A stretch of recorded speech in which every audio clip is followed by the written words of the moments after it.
नमस्कार साथियों, मेरा नाम अभिनय है।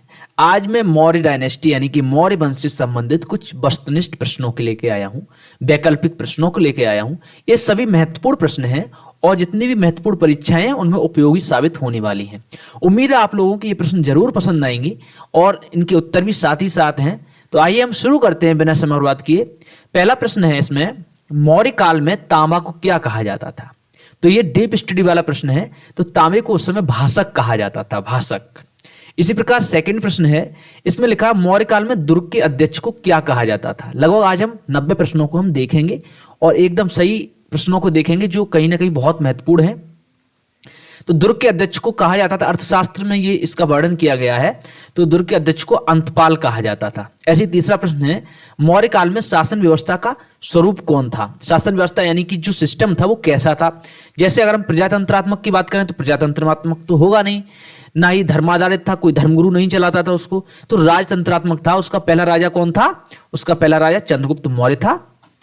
इसी प्रकार मौर्य काल में भूमिकर, भूमिकर का मतलब होता है वो टैक्स जो भूमि पर लिया जाता है, जो फील्ड पर लिया जाता है, खेतों पर लिया जाता है, तो उसको बोलते थे भाग। ऐसी पांचवा प्रश्न है, घनानंद को यूनानी लेखकों ने क्या कहा है? आप सब लोग जानते हैं नंद वंश का अंतिम शासक घनानंद था और उसी समय पर यूनान के एक शासक अलेक्जेंडर, जिसको हम सिकंदर के नाम से जानते हैं, उसने आक्रमण किया था। तो उनके जो कुछ लेख हैं उसमें लिखा हुआ है अग्रमीज। इसी प्रकार पितृहंता वंश किस वंश को कहा जाता था? पितृहंता वंश पहले समझ लीजिए। पितृहंता एक ऐसा मतलब वंश हम कह सकते हैं जिसमें जो शासक बनते थे अपने पिताओं की हत्याएं करके, जो मतलब उनके पिता राजा हुआ करते थे और लगा कि ये नहीं उतर रहे हैं, बड़े हो गए, तो उनको क्या हत्या कर दी और उसके बाद वो खुद उस पर गद्दी पर बैठ जाते थे। तो ऐसा वंश पितृहंता वंश कहलाया और ऐसा वंश में हम हर्यक वंश में देखने को मिला, जिसकी सबसे पहले हम मगध साम्राज्य में स्टडी करते हैं। सातवां प्रश्न देखिए, वैशाली पर आक्रमण के समय रथमुसल और महाशिलाकंटक नामक युद्ध यंत्रों का प्रयोग किसने किया था? ये बहुत महत्वपूर्ण युद्ध यंत्र थे और इनका प्रयोग किया था अजातशत्रु ने। आठवां प्रश्न है, पाटलिपुत्र नगर की स्थापना किस शासक ने करी थी? आप सब लोग जानते हो कि ये सबसे पहले हर्यक वंश के एक शासक हुआ जिसका नाम था उदयन, उसने करी थी। और इससे पहले जो उनकी राजधानी हुआ करती थी वो गिरिब्रज हुआ करती थी, कभी पाटलिपुत्र नहीं हुआ करती थी। नौवां प्रश्न देखिए, मगध का वास्तविक संस्थापक किस शासक को माना जाता है? तो मगध का वास्तविक संस्थापक बिंबिसार था। उसी ने सबसे पहले, हम कह सकते हैं, हर्यक वंश का पहला शासक था। उसी ने मगध को सबसे पहले लोगों की नजरों में अब आया। ऐसे ही 10वां प्रश्न, कुड़िक किस शासक का नाम था? कुड़िक, तो कुड़िक अजातशत्रु को ही बोला जाता था। ये यूनान के कुछ जो लेख हैं उसमें भी ऐसा प्राप्त हुआ है। ऐसे 11वां प्रश्न है, सिकंदर ने भारत पर आक्रमण किस वंश के समय काल में किया था? तो उस समय कौन था? पहले ही हमने पहला क्वेश्चन या चौथा पांचवा क्वेश्चन था उसमें बोला था घनानंद के समय पर किया था। उस समय नंद वंश का शासन था और वो अंतिम शासक था। श्रेणिक किस शासक का उपनाम था? तो श्रेणिक बिंबिसार का ही उपनाम था। द्वितीय बौद्ध संगीति किस शासक ने कराई थी? जैसा कि आप जानते हो 4 बौद्ध संगीति कराई थी। तो पहली द्वितीय इसमें कालाशोक ने कराई थी और सबसे अंतिम कनिष्क ने कराई थी। चौथी बौद्ध संगीति जो कश्मीर में हुई थी, कुंडलवन में हुई थी, जिसमें 500 बौद्ध भिक्षु आए थे। ठीक है। प्रथम बौद्ध संगीति किस शासक के द्वारा कराई गई थी? इसका सही उत्तर है अजातशत्रु द्वारा।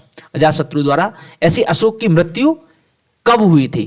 तो 222 ईस्वी पूर्व में। यह भी एक महत्वपूर्ण प्रश्न है। अगर आपको लगता है ये महत्वपूर्ण प्रश्न नहीं है तो आप उसको नहीं याद करिएगा, लेकिन मैं ये सारे के सारे महत्वपूर्ण प्रश्नों को ही लेके आया हूं। 16वां प्रश्न है, दिव्यावदान में अशोक की मां का नाम क्या मिलता है? तो अशोक की मां का नाम उस पर मिलता है सुभद्रांगी।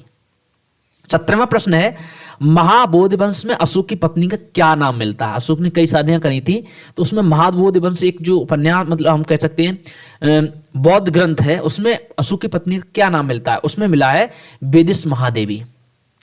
कौटिल्य के अर्थशास्त्र के अनुसार, कौटिल्य आप सब लोग जानते हैं, सभी ने नाम सुना होगा। उसकी एक बहुत महत्वपूर्ण पुस्तक है जिसकी खोज 1905 में हुई थी, अर्थशास्त्र, जिसको हम चाणक्य के नाम से जानते हैं, आप विष्णुगुप्त के नाम से भी जानते हैं। तो कौटिल्य के अर्थशास्त्र के अनुसार स्थानीय एक प्रशासनिक इकाई थी। स्थानीय एक प्रशासनिक इकाई किसकी थी? इसका है 800 ग्रामों की, 800 गांवों की। गांव में जानते हैं ना, विलेजेस, एक समूह होता है।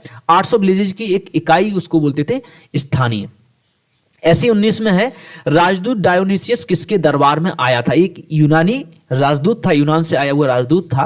तो इसका क्या है? बिंदुसार के दरबार में था। ऐसे ही 20वां प्रश्न है, सीरियन राजदूत डायमेकस किस मौर्य शासक के दौर मतलब शासनकाल में आया था, डायमेकस, आप इसका नाम जरूर याद रखना, बिंदुसार के टाइम पे ये भी आया था। ऐसे ही 21वां प्रश्न है, मौर्य काल में कंटक शोधन न्यायालय, कंटक शोधन न्यायालय का न्यायाधीश क्या कहलाता था? ऐसा है प्रतिष्ठा। ऐसे ये रूप दर्शक किससे संबंधित है? इसका है मुद्रा इंस्पेक्टर, मुद्रा इंस्पेक्टर को रूप दर्शक भी कहा जाता था।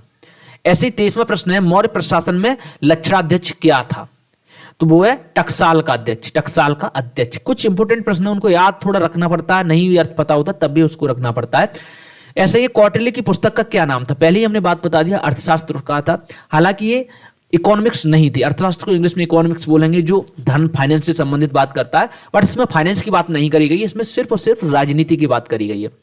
कौटिल्य किस राजा का महामंत्री था? ये महामंत्री भी थे, गुरु भी थे, ठीक है, चंद्रगुप्त मौर्य के गुरु भी थे और महामंत्री भी थे। 26वां प्रश्न, राज्य की उत्पत्ति के विषय में कौटिल्य ने किस सिद्धांत को मान्यता दी है? तो इसका सही उत्तर है सामाजिक अनुबंध सिद्धांत, ठीक है। 27वां प्रश्न है, कौटिल्य के अनुसार राज्य के कितने अंग हैं? सी है इसका उत्तर, 7 अंग है, राज्य के 7 अंग हैं। हम सभी प्रश्नों की, देखिए ऑप्शन 4 दिए हुए हैं, हम सभी की बात नहीं करेंगे, जो महत्वपूर्ण है उसी की बात करेंगे। ऐसे ही 28वां प्रश्न है, इसमें बोला गया है राज्य के अंगों में सबसे महत्वपूर्ण स्थान किसका है? तो इसका है स्वामी का। 29 प्रश्न है, कौटिल्य के अनुसार राजा के कौन कौन से मुख्य गुण होते हैं? पहला है विवेकमान, धर्मनिष्ठ और सत्यभाषी। क्रोधी, कपटी, लालची, ये तो हो नहीं सकता भाई, राजा हो जाएगा क्या? ऐसे ही सी है लोभी, चालाक, निंदक, ये भी नहीं होगा भाई। ऐसी डी है लंगपट, कायर और अविश्वासी। जब एक कायर होगा वो क्या राज्य कर पाएगा? पुलहार ही जाएगा। तो इसका सही उत्तर है ए। कौटिल्य ने कहा जो विवेकवान है, जिसके पास बुद्धि है, जो धर्म से काम करता है, नियमों से काम करता है, जो सत्य बोलता है, वही एक राजा हो सकता है। ऐसे ही है 30 नंबर प्रश्न, इसको देखिए आप, राज्य के अंगों में महत्व की दृष्टि से मंत्रिपरिषद का कौन सा स्थान था? हर किसी का एक स्थान होता है। देखिए सबसे पहले कौन था? स्वामी।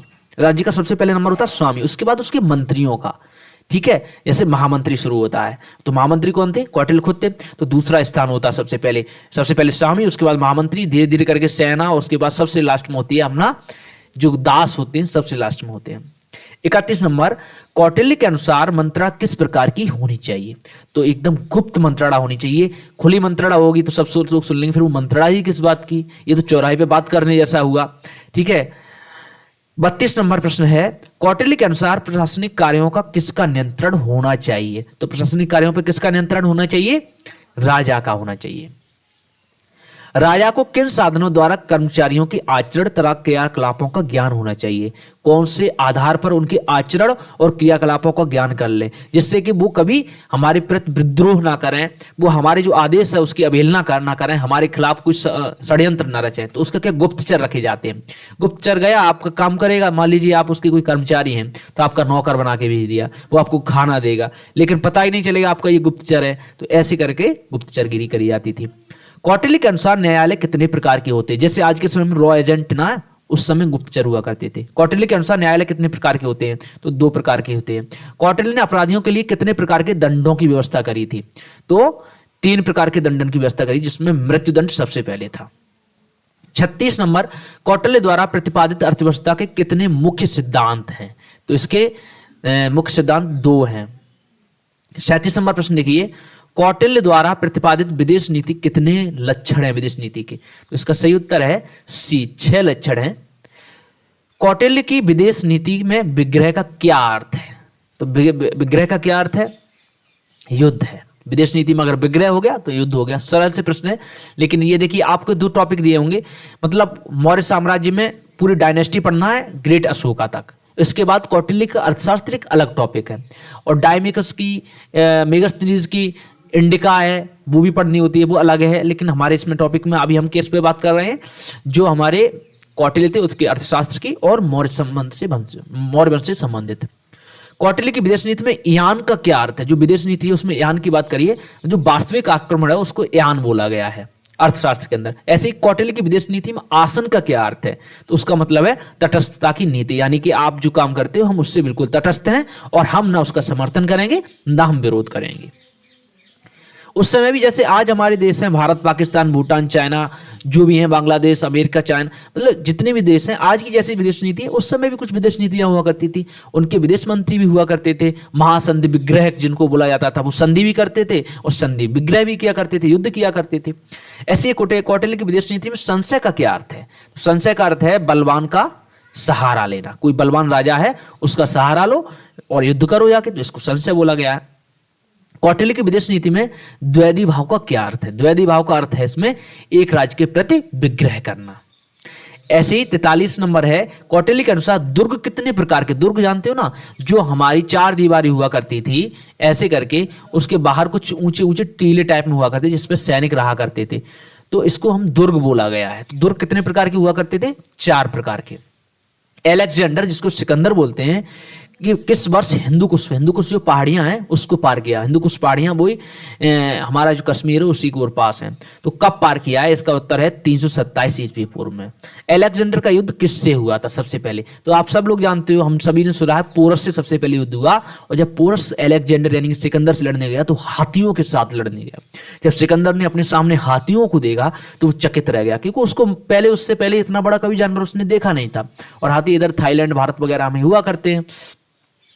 नंद वंश के किस शासक को चंद्रगुप्त मौर्य ने पराजित किया था? तो सबसे अंतिम शासक कौन था? घनानंद, उसी को पराजित किया था।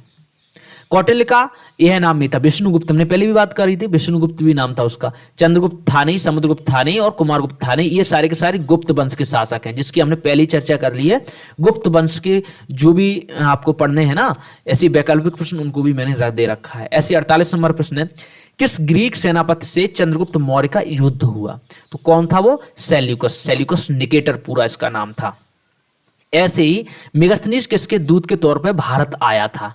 तो वो किसके? सेल्यूकस। देखिए, जब यहां पर अलेक्जेंडर युद्ध लड़ने आया पोरस से लड़ा, तो यहां पर वो लड़ गया, लेकिन उसकी सेना थी छत हो गई, फिर उसने आगे युद्ध का मोड़ बदल दिया। तो उसने जो यहाँ का साम्राज्य जीता हुआ था, वो सेल्यूकस निकेटर को देकर वापस अपनी यूनान में चला गया।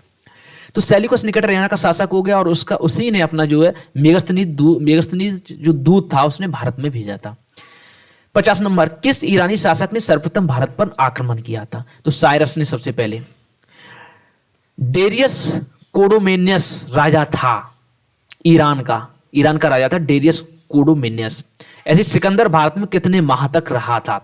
तो इस 19 महीनों तक सिकंदर भारत में रहा था, युद्ध किया था। 53 नंबर प्रश्न देखिए, सिकंदर के पिता का नाम क्या था? सिकंदर के पिता का नाम था फिलिप, जिसके गुरु थे अरस्तु। सिकंदर मकदूनिया का शासक कब बना था?